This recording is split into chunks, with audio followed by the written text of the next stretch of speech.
ಬೆಂಗಳೂರಿನ ಬೆಂಕಿ ದುರಂತಕ್ಕೆ 4 ಸಜೀವ ದಹನವಾಗಿದ್ದಾರೆ ಎನ್ನುವಂತಹ ಮಾಹಿತಿ ಮೇಲ್ನೋಟಕ್ಕೆ ಸಿಗ್ತಾ ಇದೆ. ನಗರತಪೇಟೆಯಲ್ಲಿ ಬೆಂಕಿ ದುರಂತಕ್ಕೆ ಇಡೀ ಕುಟುಂಬವೇ ಬಲಿಯಾಗಿದೆಯಾ?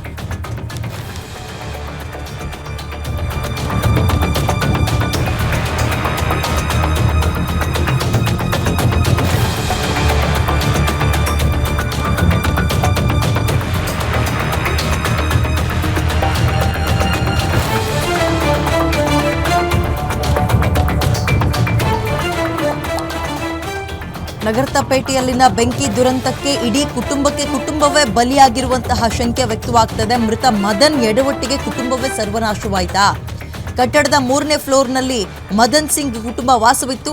ರಾತ್ರಿ 2ನೇ ಫ್ಲೋರ್ನಲ್ಲಿ ಬೆಂಕಿ ಕಾಣಿಸ್ಕೊಂಡಿದೆ. ಏನೋ ಸುಟ್ಟಿರೋ ವಾಸನೆ ಬರ್ತಾ ಇದೆ ಅಂತ ಮದನ್ ಕೆಳಗೆ ಬರ್ತಾರೆ. ಮನೆಯಿಂದ ಬರುವಾಗ ಬೀಗ ಹಾಕೊಂಡು ಬಂದುಬಿಟ್ಟಿದ್ದಾರೆ. ಈ ವೇಳೆ ಮನೆಯ ಒಳಗಡೆಯೇ ಮದನ್ ಪತ್ನಿ ಮತ್ತು 2 ಮಕ್ಕಳು ಸಿಗಾಕೋಬಿಟ್ಟಿದ್ದಾರೆ. ಹೊರಗಡೆ ಬಂದಿದ್ದ ಮದನ್ ಸಿಂಗ್ ಬೆಂಕಿಗೆ ಸಿಲುಕಿ ಸುಟ್ಟು ಕರಕಲಾಗ್ತಾರೆ. ಈ ವೇಳೆ ಒಳಗಡೆ ಇದ್ದ ಹೆಂಡತಿ ಮಕ್ಕಳು ಹೊರಬರಕ್ಕಾಗದೆ ಸಾವನ್ನಪ್ಪಿಟ್ರ. ಸಾವಿನ ಬಗ್ಗೆ ಅಧಿಕೃತ ಮಾಹಿತಿಯನ್ನು ಪೊಲೀಸರು ಕೊಡಬೇಕು. ಈಗಷ್ಟೇ ಸದ್ಯ ಹೊತ್ಕೊಂಡಿರೋ ಬೆಂಕಿಯನ್ನ ಅಗ್ನಿಶಾಮಕ ದಳದ ಸಿಬ್ಬಂದಿ ನಂದಿಸಿದ್ದಾರೆ. ಮೃತ ಮದನ್ ಮೃತದೇಹ ವಿಕ್ಟೋರಿಯಾ ಆಸ್ಪತ್ರೆಗೆ ರವಾನೆ ಮಾಡಲಾಗಿದೆ. ಘಟನಾ ಸ್ಥಳಕ್ಕೆ ಕೇಂದ್ರ ವಿಭಾಗದ ಡಿಸಿಪಿ ಅಕ್ಷಯ್ ಮಜೀಂದ್ರ ಭೇಟಿ ಕೊಟ್ಟಿದ್ದಾರೆ. Very sad. ಬೆಳಗ್ಗೆ 9 ಗಂಟೆ ನ್ಯೂಸ್ನಲ್ಲಿ ಇದು ನೋಡ್ತಾ ಇದ್ವಿ. ನಗರತಪೇಟೆಯಲ್ಲಿ ಬೆಂಕಿ ದುರಂತಕ್ಕೆ ಮದನ್ ಅನ್ನೋರು ಸಾವನ್ನಪ್ಪಿದ್ದಾರೆ ಅಂತ ಇಲ್ಲ, ಮದನ್ ಅವರ ಇಡೀ ಕುಟುಂಬ ಇದೀಗ ಬಲಿಯಾಗಿರುವ ಅನುಮಾನ ವ್ಯಕ್ತವಾಗ್ತಾ ಇದೆ. ನೋಡಿ, ಇದು 4 ಫ್ಲೋರ್ ಇರುವಂತಹ ಬಿಲ್ಡಿಂಗ್. ಅದರಲ್ಲಿ ಕೆಳಗಿನ 2 ಫ್ಲೋರ್ನಲ್ಲಿ ಈ ಒಂದು ಶೆಲ್ಟರ್ ತರ ಅಂಗಡಿ ತರ ಮಾಡ್ಕೊಂಡಿದ್ದಾರೆ. ಏನು ಪ್ಲಾಸ್ಟಿಕ್ ಮ್ಯಾಟು ಇಂಥದನ್ನ ಮಾರಾಟ ಮಾಡ್ತಾ ಇದ್ರಂತೆ. 3ನೇ ಫ್ಲೋರ್ನಲ್ಲಿ ಈ ಫ್ಯಾಮಿಲಿ ವಾಸವಾಗಿದೆ. 2nd ಫ್ಲೋರ್ನಲ್ಲಿ ಶಾರ್ಟ್ ಸರ್ಕ್ಯೂಟ್ ಆಗಿಯೋ ಮತ್ತೊಂದು ಬೆಂಕಿ ಹೊತ್ಕೊಂಡಿದೆ. ಆ ಪ್ಲಾಸ್ಟಿಕ್ ಎಲ್ಲ ಮೆಲ್ಟ್ ಆದಾಗ ಸ್ಮೆಲ್ ಬರುತ್ತಲ್ಲ, ಸ್ಮೆಲ್ ಬಂದಿದ್ದಕ್ಕೆ ಮದನ್ ಅವ್ರು ಏನೋ ಸುಟ್ಟಿರೋ ವಾಸನೆ ಬಂದಿದೆಯಲ್ಲ ಅಂದ್ಕೊಂಡು ಮನೆಯಿಂದ ಹೊರಗೆ ಬಂದಿದ್ದಾರೆ. ಹೊರಗೆ ಬರಬೇಕಾದ್ರೆ ರಾತ್ರಿ ಬೇರೆ, ಅವ್ರದ್ದು ತಪ್ಪು ಅಂತ ಹೇಳ್ತಾ ಇಲ್ಲ, ಬಟ್ ಆಗ ಆಗಿರೋ ಎಡವಟ್ಟು ನೋಡಿ.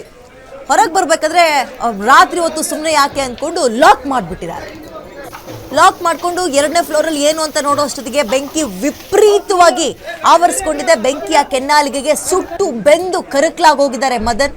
ಆ 2nd ಫ್ಲೋರ್ನಲ್ಲಿದ್ದ ಬೆಂಕಿ ಸ್ವಲ್ಪ ಹೊತ್ತಿನಲ್ಲೇ 3ನೇ ಫ್ಲೋರ್ಗೂ ಕೂಡ ಆವರಿಸ್ಕೊಳ್ಳುತ್ತೆ.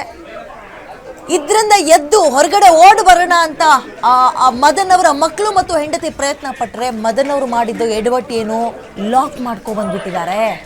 ಅದರೊಳಗೆ ಸುಟ್ಟು ಕರಕಲಾಗಿ ಹೋಗ್ಬಿಟ್ಟಿದ್ದಾರೆ. ಮೋರ್ ಡೀಟೇಲ್ಸ್ ನನ್ನ ಕಲೀಗ ಅಜಯ್ ನೀಡ್ತಾರೆ. ಅಜಯ್, ವೆರಿ ಸ್ಯಾಡ್ ನ್ಯೂಸ್ ಬೆಳಗ್ಗೆ ನಿಜಕ್ಕೂ. ಈಗ ಹಾಗಾದ್ರೆ ಇಡೀ ಕುಟುಂಬವೇ ಸರ್ವನಾಶ ಆಗಿದ್ಯಾ? ಒಟ್ಟು 4 ಜನ. ಅಂಗಡಿಯಲ್ಲಿ ಯಾರಾದ್ರೂ ಬೇರೆಯವರು ವಾಸವಿದ್ರ? ಹೇಗೆ ಬೆಂಕಿ ಹತ್ಕೊಳ್ತು? ಡೀಟೇಲ್ಸ್ ಕೊಡೋದಾದ್ರೆ ಸದ್ಯಕ್ಕೆ ಅಲ್ಲಿ ಆ ಜಾಗದ ಪರಿಸ್ಥಿತಿ ಹೇಗಿದೆ ಅಜಯ್?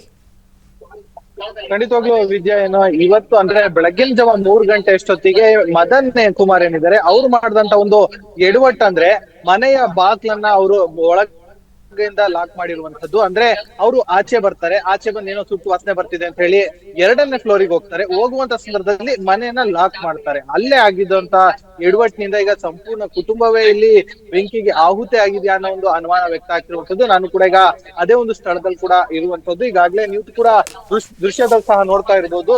ಏನಂದ್ರೆ ಈ ಒಂದು ಸಣ್ಣದಾದಂತ ರಸ್ತೆ ಏನಿದೆ, ಇಲ್ಲಿ ಏನು ವಾಸ ಇರುವಂತದ್ದು ಅವರು. ಅಂದ್ರೆ ಈಗಾಗ್ಲೇ ಇಲ್ಲಿಂದ ಒಂದು 3ನೇ ಬಿಲ್ಡಿಂಗ್ ಅಲ್ಲಿ ಹೊಗೆ ಕೂಡ ಆವರಿಸ್ಕೊಂಡಿರುವಂತದ್ದು. ಆ ಒಂದು ಬಿಲ್ಡಿಂಗ್ ಅಲ್ಲಿ ವಾಸ ಇರ್ತಾರೆ. ಇಲ್ಲೇ ಒಂದು ಅಂಗಡಿಯಲ್ಲೂ ಕೂಡ ಏನು ಅವ್ರು ಇಟ್ಕೊಂಡು ಜೀವನವನ್ನ ಸಾಗಿಸ್ತಾ ಇರ್ತಾರೆ.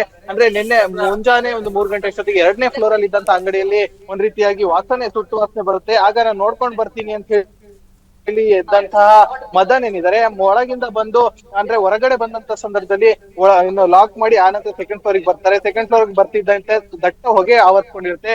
ಹೊಗೆ ಆವರ್ಸ್ಕೊಂಡಿದ್ದ ನಂತರದಲ್ಲಿ ಅವರು ಕೂಡ ಅನ್ಕಾನ್ಶಿಯಸ್ ಆಗಿರ್ತಾರೆ, ಅಂದ್ರೆ ಜ್ಞಾನ ತಪ್ಪಿರ್ತಾರೆ. ಜ್ಞಾನ ತಪ್ತಾ ಇದ್ದಂತೆ ಆನಂತರ ಅವ್ರಿಗೂ ಕೂಡ ಅಲ್ಲಿ ಏನು ಬೆಂಕಿಯ ಕೆನ್ನಾಲಿಗೆ ಅವ್ರಿಗೂ ಕೂಡ ಗುರಿಯಾಗಿರುವಂತದ್ದು. ಆನಂತರ ಏನು ಮನೆ ಲಾಕ್ ಏನಾಗಿರುತ್ತೆ ಅದನ್ನು ಕೂಡ ತೆಗಿಯೋದಕ್ಕೆ ಯಾರು ಇರಲ್ಲ. ಇನ್ ಕೇಸ್ ಬೆಳಗ್ಗೆ ಆಗಿದ್ರೆ ಯಾರು ಒಬ್ರು ಕೂಡ ಇರುವಂತ ಸಾಧ್ಯತೆಗಳು ಕೂಡ ಇರ್ತಾ ಇತ್ತು. ಸೊ ಆದ್ರೆ ಈಗ ಯಾರು ಕೂಡ ಆ ಸಂದರ್ಭದಲ್ಲಿ ಇರ್ಲಿಲ್ಲ. ಸೊ ಹೀಗಾಗಿ ಅಲ್ಲಿರುವಂತವ್ರು ಕೂಡ ಈಗಾಗಲೇ ಸಜೀವ ದಹನ ಕೂಡ ಆಗಿದ್ದಾರೆ. 2 ಮಕ್ಕಳು ಮತ್ತೆ ಹೆಂಡತಿ ಅನ್ನೋ ಮಾಹಿತಿ ಕೂಡ ಸಿಗ್ತಾ ಇರುವಂತದ್ದು. ಈಗಾಗಲೇ ಏನು ಅಲ್ಸೂರ್ಗೇಟ್ ಪೊಲೀಸರು ಕೂಡ ಬಂದಿದ್ದಾರೆ. ಮತ್ತೆ ಈಗಾಗಲೇ ಕೇಂದ್ರ ವಿಭಾಗದ ಡಿಸಿಪಿ ಅಕ್ಷಯ್ ಮಚೀಂದ್ರ ಕೂಡ ಏನಿದ್ದಾರೆ ಅವರು ಕೂಡ ಈಗಾಗಲೇ ಸ್ಥಳಕ್ಕೆ ಬಂದಿರುವಂತದ್ದು. ಸಂಪೂರ್ಣವಾಗಿ ಅಗ್ನಿ ನಂದಿಸುವಂತ ಕೆಲಸಕ್ಕೂ ಕೂಡ ಮುಂದಾಗ್ತಾ ಇದ್ರೆ. ಇನ್ನು ಕೆಲವೊಂದು ಭಾಗದಲ್ಲೂ ಕೂಡ ಅಗ್ನಿ ಇನ್ನು ಆಡ್ತಾ ಇದೆ ಅನ್ನೋ ಒಂದು ಮಾಹಿತಿ ಕೂಡ ಇರುವಂತದ್ದು. ಸೊ ಹೀಗಾಗಿ ಆ ಒಂದು ಅಗ್ನಿಯನ್ನು ಮತ್ತೆ ಬೆಂಕಿಯನ್ನು ಕೂಡ ಏನು ಸಂಪೂರ್ಣವಾಗಿ ಆರಿಸಿ ಆನಂತರ ಒಳಗೋಗುವಂತ ಕೆಲಸಕ್ಕೂ ಕೂಡ ಮುಂದಾಗ್ಬೇಕಾಗಿದೆ. ಸೊ ಹೀಗಾಗಿ ಈಗಾಗ್ಲೇ ಒಂದು 7 ರಿಂದ 8 ಅಗ್ನಿಶಾಮಕ ವಾಹನಗಳು ಕೂಡ ಈಗಾಗ್ಲೇ ಬಂದು ಅಗ್ನಿ ನಂದಿಸುವಂತ ಕೆಲಸಕ್ಕೂ ಕೂಡ ಮುಂದಾಗ್ತಾ ಇದೆ.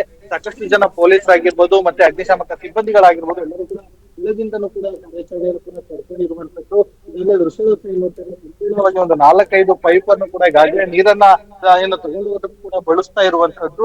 ಇನ್ನೇನು ಕೆಲವೇ ಕ್ಷಣಗಳಲ್ಲೂ ಕೂಡ ಈಗಾಗಲೇ ಅಧಿಕೃತವಾಗಿ ಮಾಹಿತಿ ಬರ್ಬೇಕಾಗತ್ತೆ ಎಷ್ಟು ಜನರು ಇಲ್ಲಿ ಸಾವನ್ನಪ್ಪಿದ್ದಾರೆ ಅಂತ ಹೇಳಿ. ಯಾಕಂದ್ರೆ ಈಗಾಗಲೇ ಪೊಲೀಸಿಗೂ ಕೂಡ ಅಷ್ಟಾಗಿ ನಿಖರವಾಗಿ ಗೊತ್ತಾಗ್ತಿಲ್ಲ, ಯಾಕಂದ್ರೆ ಒಳಗ್ ಹೋಗೋದಕ್ಕೂ ಕೂಡ ಸಾಧ್ಯವಾಗ್ತಾ ಇಲ್ಲ.